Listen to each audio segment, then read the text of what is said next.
A very warm welcome to Hermine Deurloo. Welcome to Harmonica UK. Hello, everybody. Thank you for coming, and I'd like to introduce Hilbert Shepper. So anyway, I'm going to leave you for your workshop, and I'm looking forward to this. So thanks again for coming, and I'll see you all shortly. Thank you. So, hello, everybody. It's a great honor to be here. Yes, I would just like to tell something about my career and how I got into harmonica playing. And of course, you can all ask questions. Maybe somebody has a question already. Anyway, I started with the harmonica right after I graduated from my studies on saxophone on the Conservatory of Amsterdam. Can everybody hear me? Is everything clear? Okay. Yes, we can. Yes, we can. Yeah. Okay, very good.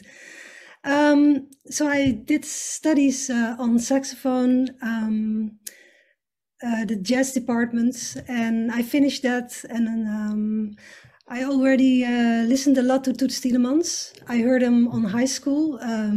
I never found the instrument. I thought he played on a normal harmonica, but the chromatic harmonica I could not find in shops, so I didn't know what this was. And right after I graduated from the Conservatory of Amsterdam, I found the harmonica in a shop, and then I was hooked. So this is more than 25 years ago. I just started to practice on it, and I just applied the study I got on saxophone. I just applied on the harmonica. So I listened a lot to jazz players. I searched out their solos on the harmonica. And from that on, after three years of practicing, I started to play some harmonica on stage. So I already had a lot of gigs on saxophone, but then sometimes I would grab the harmonica and I did 1 or 2 songs on harmonica. And from that on, it grew. And after 3 years, I made my first album with only harmonica. And this was a Brazilian album I made with a Brazilian guitar player. And then for years, I maintained both instruments, so the saxophone and the harmonica. Although my CDs and albums I made, I only did on harmonica because I thought it was more special. Soon I was asked to do some studio work. I did a lot of advertisements. At some point, the Metropole Orchestra invited me to play the music of Toots Tielemans. And then after years, I completely quit with her saxophone because I thought it was too difficult to combine with the embouchure. So now for 10 years, I only play harmonica. I would like to show you some recent live streams I recorded, and also a concert I recorded just before the lockdown.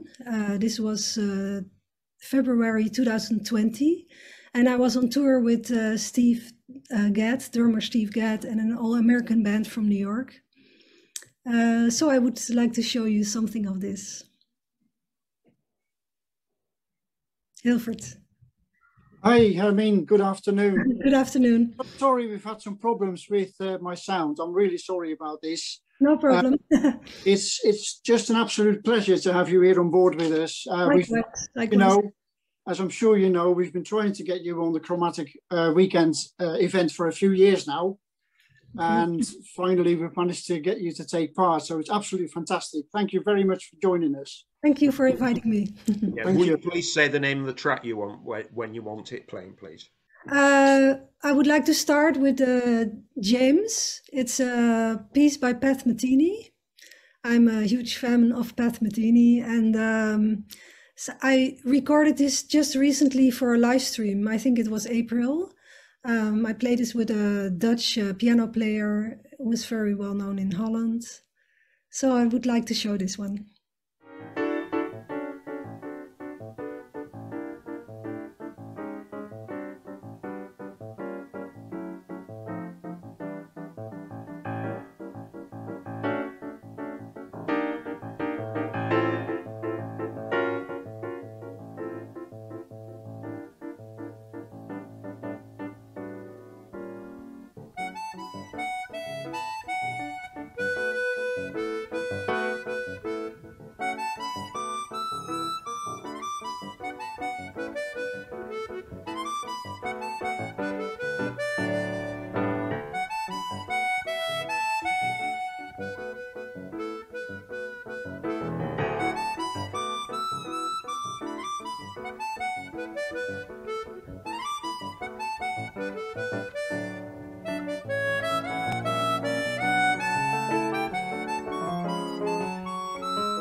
So, hello again.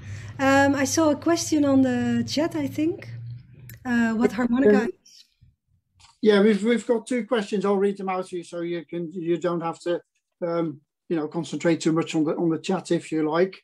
Okay. We've got a question here on what size harmonica you're using. Is it 12, 14, 16 or? It's a 12 hole. It's just a hard bopper, actually. It's just a normal Toets hard bopper from Honor. And then we've got another question here. I mean, could you explain a bit more about the difficulty or maybe the difference in embouchure between harmonica and saxophone? Yes, with saxophone you need a lot of muscles also to really tune the instrument. And it's more tense. While the harmonica is really loose. I play with a very loose embouchure. Not much tension, because otherwise the sound will be too pitchy, I think, or too sharp. So I really relax the embouchure, and it's more inside my mouth what I do. Also the technique of the vibrato and stuff. So that's the difference. So if I play too much saxophone, also this lip will be more muscly and trained, and I don't need it with the harmonica. So it can be difficult. I completely understand. Is your hard bopper customized in any way, adapted to your needs or anything, or specially adapted in any way? Not at all adapted. It's just out of the box, actually. Of course, sometimes I tune it a little bit if it gets out of tune, or I repair stuff, but for the rest, I don't do much with it. Nice one. Someone is asking generally about your playing technique, whether you pucker or tongue block, or maybe both, or can you give us anything on that? Pucker. I started with pucker, and I still do pucker the most. Of course, I'm practicing tongue blocking too, and also the tongue switching. You saw it with CY Leo, what he explained by that. It was very interesting to me. I practice it mainly for some classical pieces I play, but with with the jazz pieces, I mainly play pucker. Sometimes a little bit tongue switching just to use the effect, That stuff, it's just fun to do. Yeah, what I personally find absolutely fascinating, because I watched an interview with you with Cor Bakker on YouTube, and you were explaining, because Cor Bakker was, asking about general questions, how the harmonica is laid out, how you play it, etc., where all the notes are. And what I found quite fascinating is that you explained that you don't really play scales as such. You're more like a natural. I don't know how you explained it at the time, but maybe you can expand a bit on that if you don't mind. Yes. Scale or anything like that. Well, of course, I did practice a lot of scales, so I don't know what exactly I said, but but you're not like a scale practicing person, if that makes sense. That's what I made out of your interview. It's like a jazz improvisation scale just seems to come naturally to you.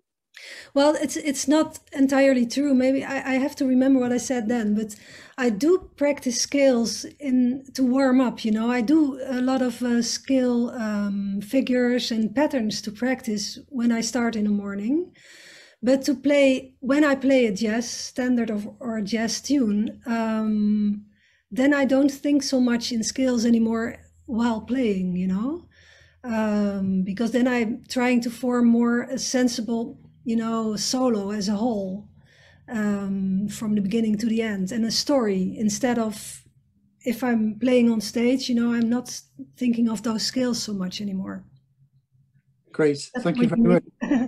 Have you got anything, we're just waiting for a few more questions, maybe later on. Can you carry on with, I don't know if you've got anything else to share, maybe a video or anything? Yes, I would like to show the video Song for My Sister.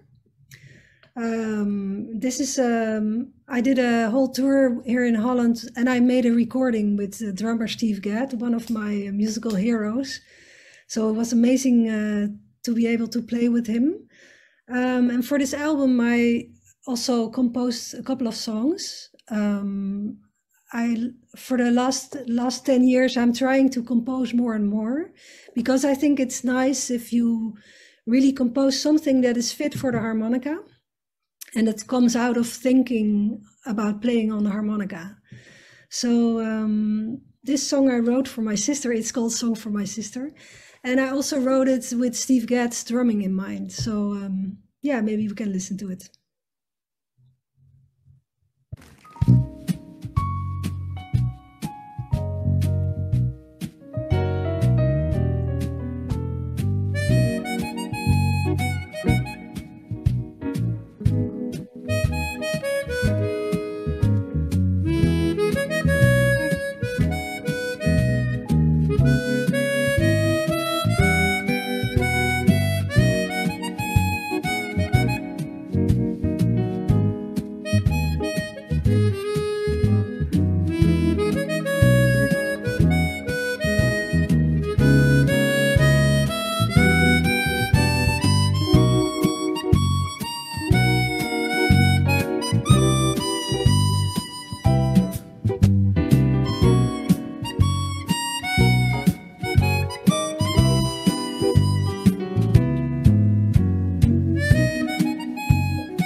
That was brilliant. Oh, thank you. That was brilliant. We've got a comment here from Patrice Rayon. I think the melody will turn in my head for the rest of the day. I think that's a nice compliment. Very nice. Yeah, my sister is a very happy person who is very optimistic. So I thought, let's write an optimistic song for her. Yeah. Of course, when everyone hears you play, it's almost automatically a question comes up. What's the secret of your beautiful sound? And how much part of that is a microphone and an amp or anything else? Can you maybe tell a bit about that? Well, first of all, I do a lot of practice on my sound. So I play very long notes and make different waves in a note, and really trying to control that. So I really like to make a lot of, how do you call it? Like subtlety. I really like to aim on subtle sounds and a subtle tone, and also a changeable tone, like making a dark sound or a more light sound, Yeah. And for the rest, I use actually just a normal Shure SM58. On my sound on stage, I put a little bit reverb, mainly a large warm hole, but not too much. And I cut out a little bit of the mid-high, but not much. This is the microphone I use, by the way. It's a Shure SM58, but it's customized to have a volume knob.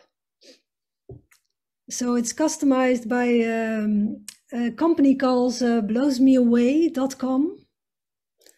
It's also a harmonica player who customizes a lot of harmonica microphones also for blues harmonicas. And this is but it's nothing more than a Shure SM58. But the volume knob allows me to, if the drummer is louder or the whole band is louder, I can turn it up a little bit. So that's what I do. Nice, very nice. We've got a question here from Mike Files. One thing more about my sound, Sorry. like I practice a lot of starting very soft, like.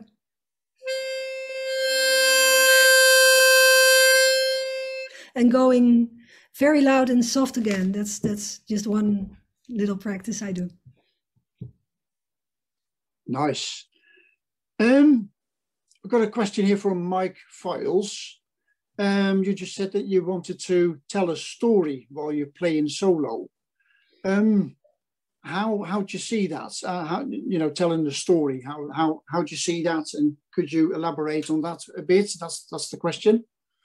Yes, I like to see every song as a story, like if you play, for instance, a Parker song, you have this song called Bloom Die Doe from Charlie Parker. And I know he wrote it inspired by construction out of his house, so all the construction sounds. And if I hear a story behind a song like that, it's nice to also be inspired by it during your solo.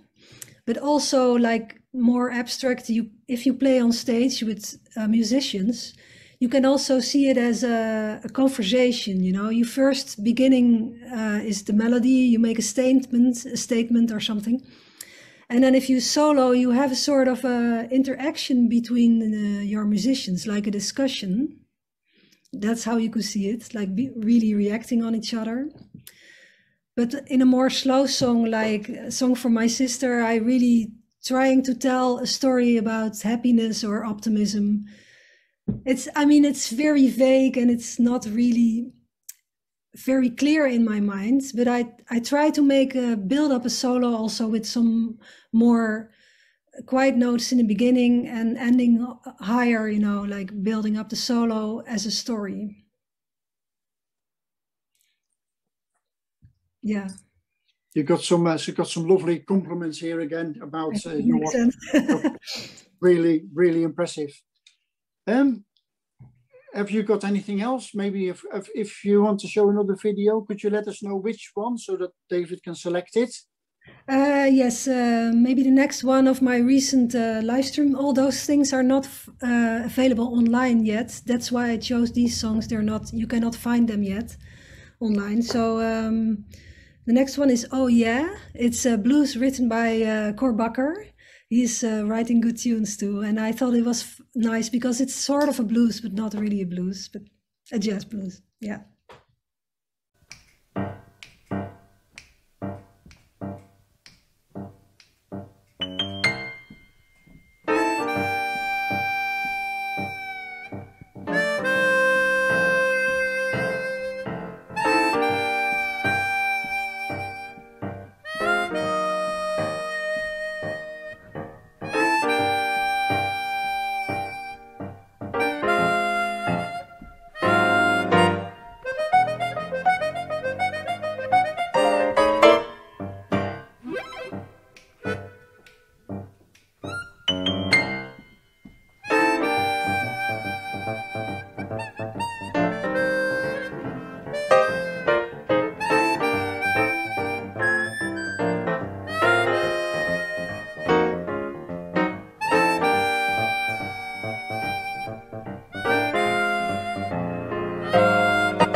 Okay.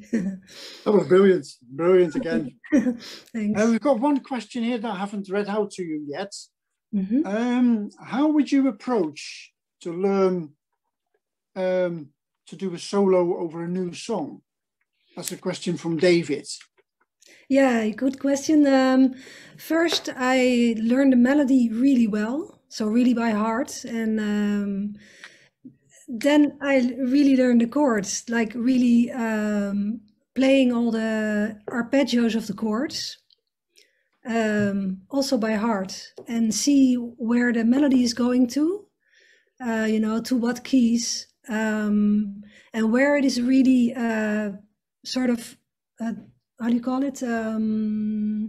Going into other keys, like where is the difficult part of this melody, of the harmony, actually, the harmony. Yeah.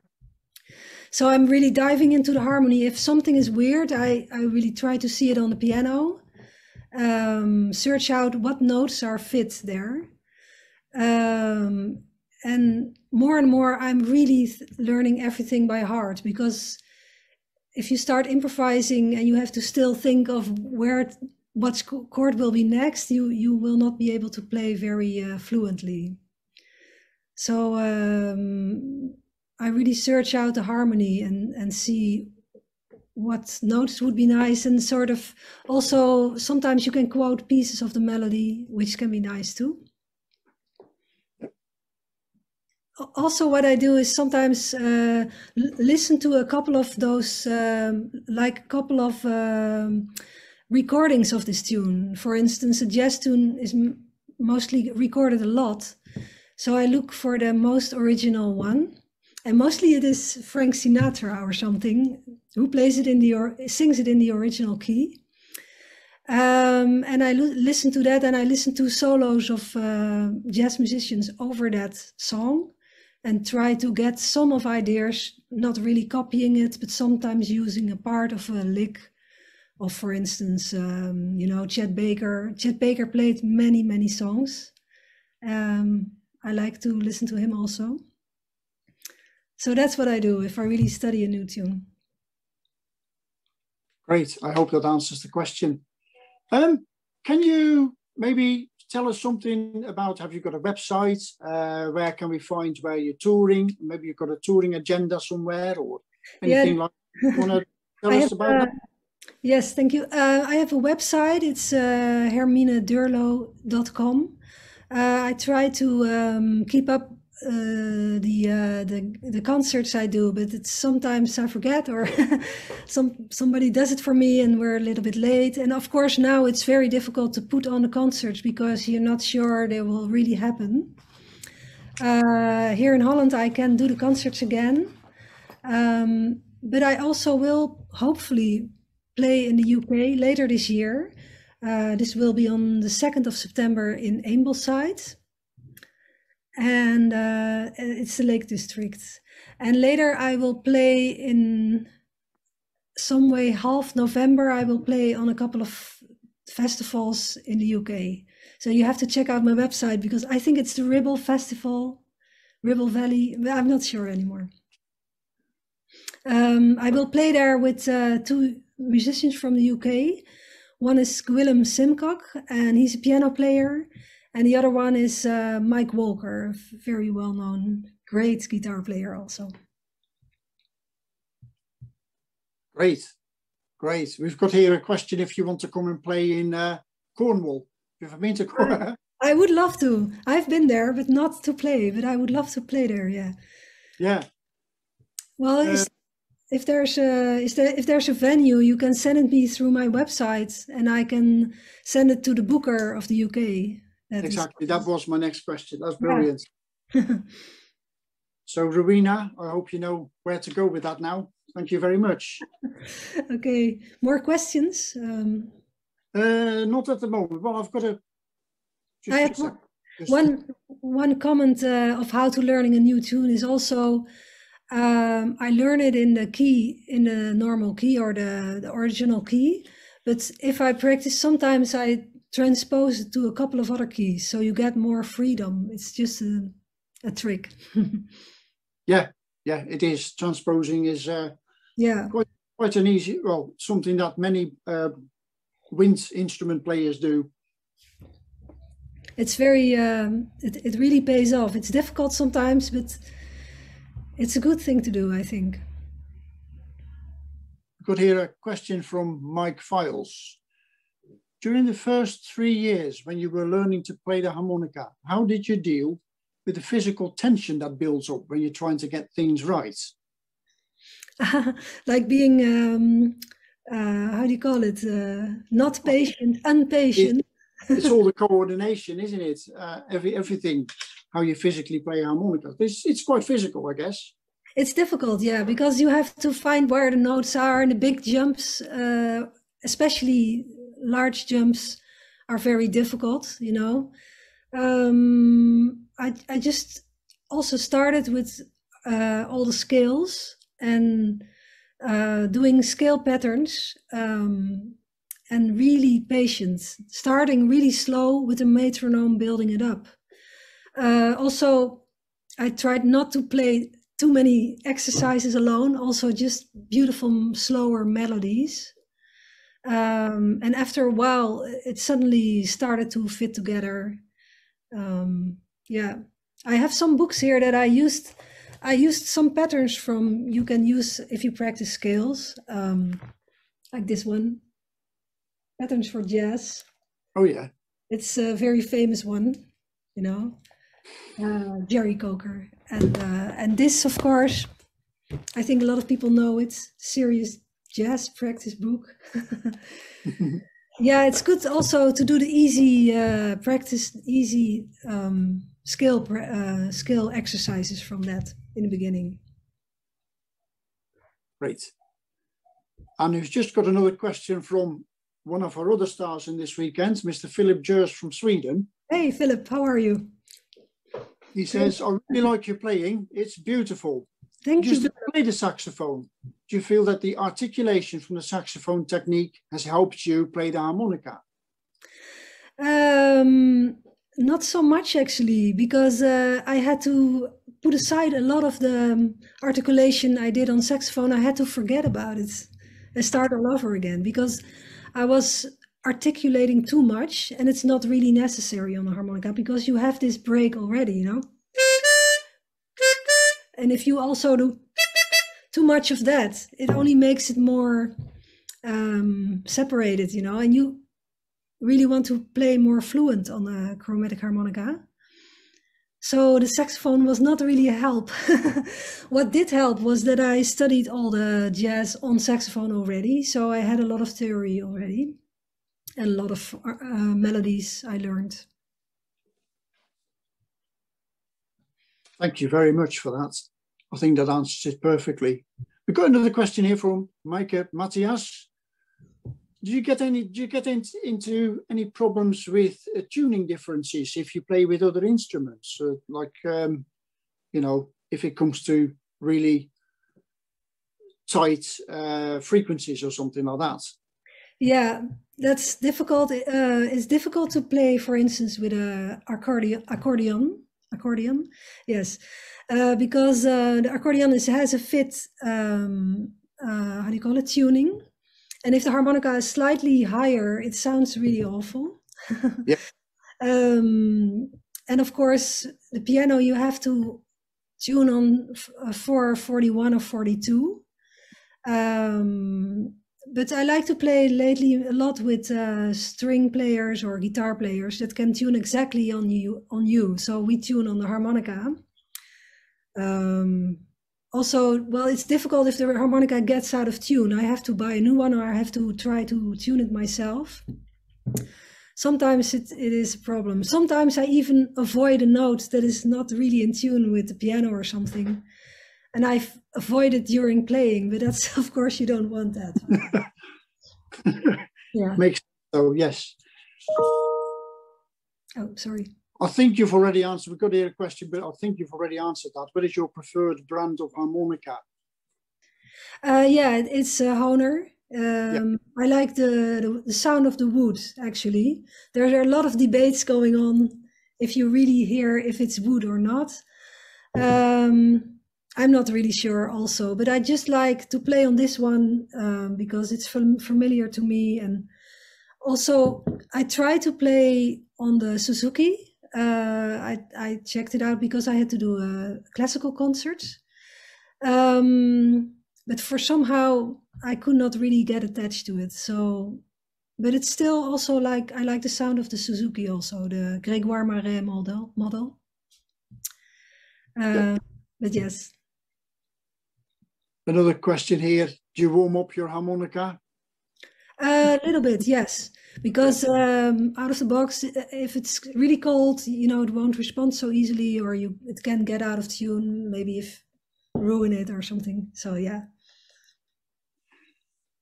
Do you, just a personal question from me, if I may, do you teach anywhere or not at all? Are you not orientated on that at all? I did teach on the Conservatory of Rotterdam. I teach the technical part of the harmonica. So they got lessons from like the improvisation lessons they got from a trumpet player. But I gave mainly the technique and the exercises and stuff. But there were 3 harmonica players and then they all graduated or went away. So there are not many students, you know.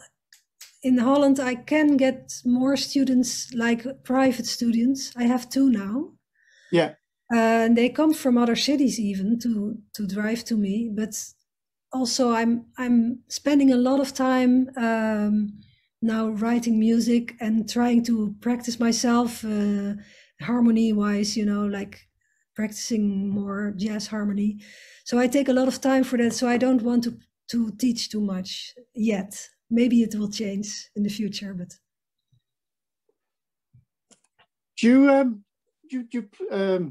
You demonstrated a Hohner Super 64. Do you play the 16-hole chromatic at all? I have them here. I like it though, but not really performing on it. Sometimes practicing at home, but for me it's a little bit difficult to use the lower sounds because sometimes they respond a little bit late. I have to get used to it. I have to say I just saw C.Y. Leo from Hong Kong, and he really played it like the 16-hole very well. So I was just thinking maybe I might do that more. It's worth exploring, maybe. Yeah. Oh, thank you very much. You've given us a great insight in who you are, what your music is like, what you like. Have you got anything? Do you want to play us something, or maybe have you got another video lined up, or maybe you want to play us something? Well, maybe I can show the last video. There's a lot of singing going on also from the piano player. I hope you don't mind, but it's... Yeah, could you give the title of the video, please, so David can... yeah, it's Walk With Me. It's with Steve Gadd. You know, I really love to play with him. He's like one of the superstars in jazz. And this whole band is really good musicians. The bass player is a friend of mine. Tony Scher, he's also the bass player of Bill Frisell and a lot of jazz people that I admire. So with the bass player, I got in touch with Steve Gadd, and you know, it was like a dream come true to play with him. Also, he's not a loud drummer. A lot of people think Steve Gadd plays loud, but for the harmonica, he's the perfect drummer. He's sort of this compact, good sound that is not loud at all. It's really supportive and amazing, yeah, for me. Right. Yeah.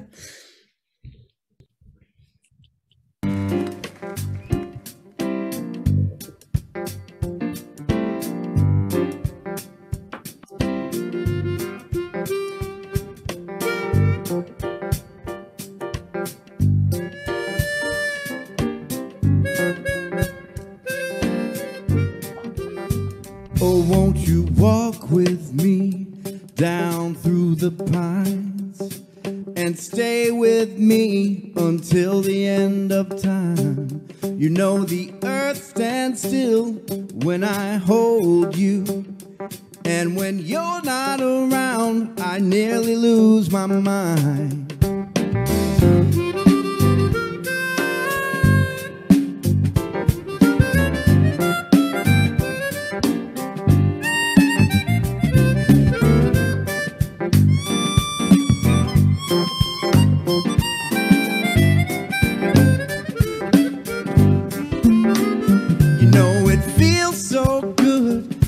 say I love you. And it's oh so fine to know you're mine.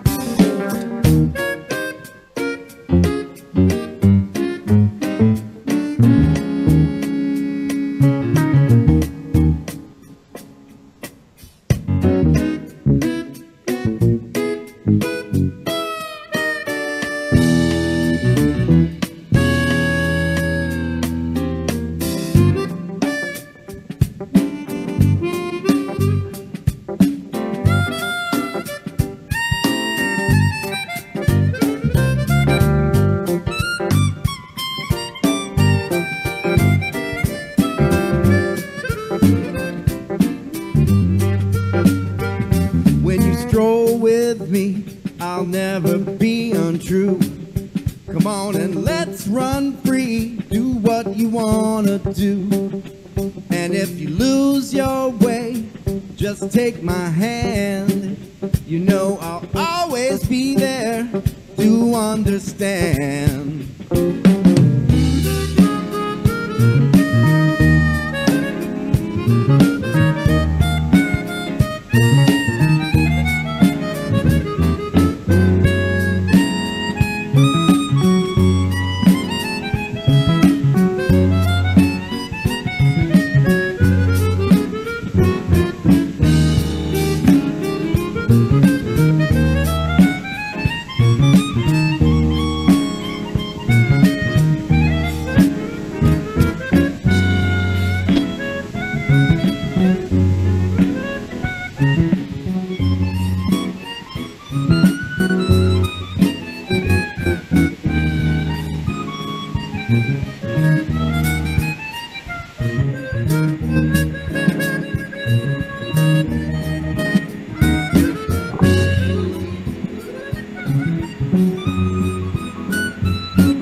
And stay with me until the end of time.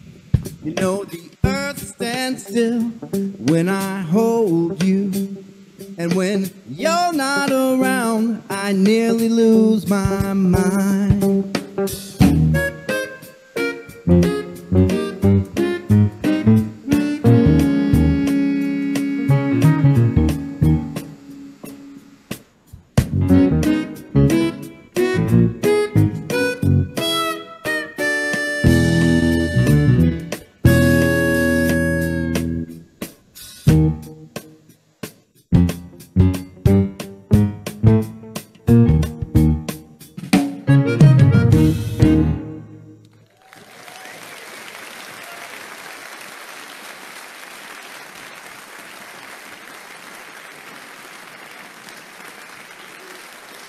Mr. Steve Gadd. Okay. You got some lovely comments there. I don't know whether you've seen them yourself or. Oh no, not yet. Great, thank you. Really nice. Quite very impressed. So everyone's very impressed with that. Thanks. We just got one more question, if I may, please. Of course.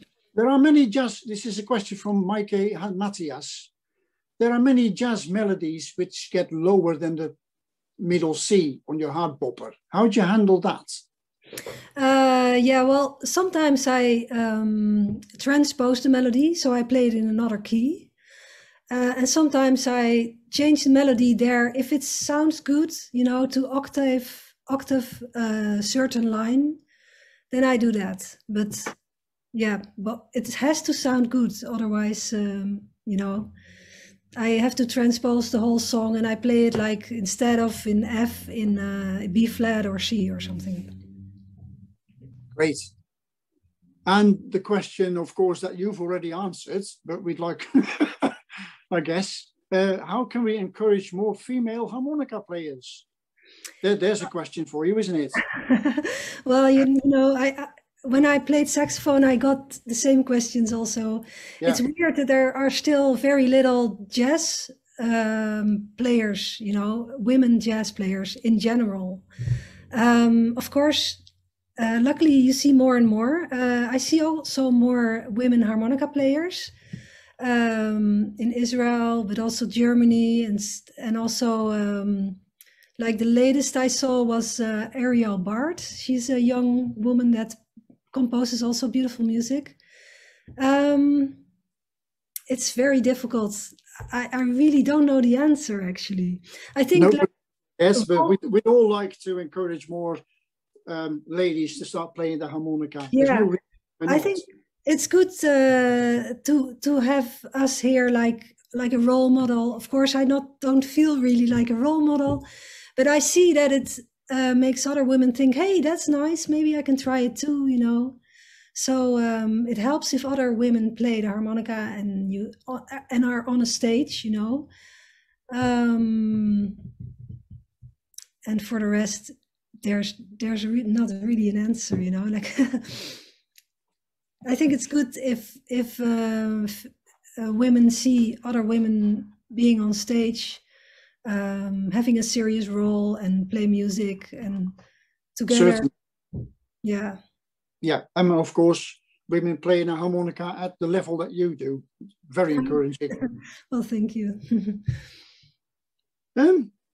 Thank you very, very much. Okay. I mean, thank you all for watching. Really brilliant. Before we wrap up, is there anything you like to say to everybody? You know. Well, I would like to thank the organization. It's been a great pleasure to be here. I will go to the green room, I think, to talk. Lovely. That's what I was going to ask you next. Yeah. I will go there and hopefully we'll be able to answer more questions. Thank you. But Hermine, before you go, thank you very much for coming to Harmonica UK today.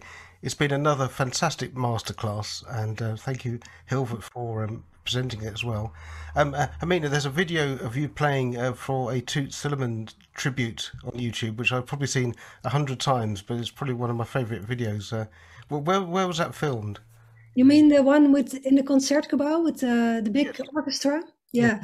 It was filmed in the Concertgebouw in Amsterdam, which is like an amazing place to play. It was the evening of the film music. We have that every year. And I was so lucky to be a guest and to be able to play there. And also I played some Ennio Morricone music there. Yes. Of course, I played the man with a harmonica. You know, like, but it's a pleasure for me to play that also, you know, although it's not difficult, but it's difficult to play it on the right moment with the right feeling. Yeah. So, and this year I will do the same thing, like even of the film music, but this time in the Ziggo Dome, which is even bigger and which will be filmed also, like. Oh, wonderful. But it was, yeah. Right. You're going to go to the green room now with Hilbert. I'll come and join you shortly. Before we all go, though, can we just show our appreciation for Hermine and Hilbert? Thank you very much. It's been a great class. Thank you all. Thank you all. And thank you, Hermine. Hope to see you all in UK, maybe. For the English-speaking people here, her name is Hermine Deurloo. Oh, yeah. And unfortunately, Dutch is the language that only Dutch people manage. So there you go. Thank you. I hope to catch you in the Ribble Valley. It's near where I live in Leyland. Oh, that would be nice. Yeah. Good stuff. stuff. Hope to see you there. Great. All right.